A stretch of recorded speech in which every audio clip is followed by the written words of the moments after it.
நீ என்ன திடீர்னு வந்திருக்க? இன்னைக்கு மேக்கப் போடுறதுக்கு ஒரு நார்த் இந்தியன் வீட்டு ஃபங்க்ஷனுக்கு போயிருந்தேன் ஆண்டி. அங்க எங்க ஆண்டி ஒரு பெரிய பரதநாட்டிய டான்சர்னு அவங்க கிட்ட சொன்னேன். நீங்க கிளாஸ்ல பத்தி சொன்ன உடனே அவங்களுக்கு உங்களை ரொம்ப பிடிச்சிருச்சு. அதனால அவங்க ஸ்நாக்ஸ் எல்லாம் உங்களுக்கு கொடுத்து அனுப்பிருக்காங்க. நான் எடுத்து வைக்கிறேன். வாங்க ஆண்டி. போன் வருது, கொஞ்சம் பேசிட்டு வந்துடுறேன். ஹலோ, சொல்லுங்க சொல்லுங்க, இப்ப கேக்குது.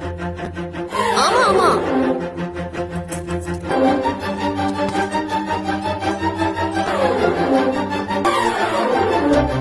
சரி, ஓகே, கண்டிப்பா அப்படியே பண்ணிடலாம். மீனாவோட பிசினஸ்க்காக நான் ஒரு வெப்சைட் ஓபன் பண்ண போறேன். அதுல போட்டோஸ் வீடியோஸ் எல்லாம் போடணும். அதான் இப்ப எடுத்துட்டு இருக்கோம். போட்டோ எதுக்கு? அது மேரேஜ் ஹால டெக்கரேட் பண்ற ஆர்டர்ஸ் எல்லாம் மீனா எடுத்திருக்காங்க. அண்ணி சூப்பர் அண்ணி, கங்க்ராச்சுலேஷன். தேங்க்ஸ் ரவி. மீனா. பார்வதி, என்ன விஜயா? மீனா வந்து துணி வச்சுட்டு போனால, அதுக்கு அவ எடுத்திருந்தா அவ உன் மருமக.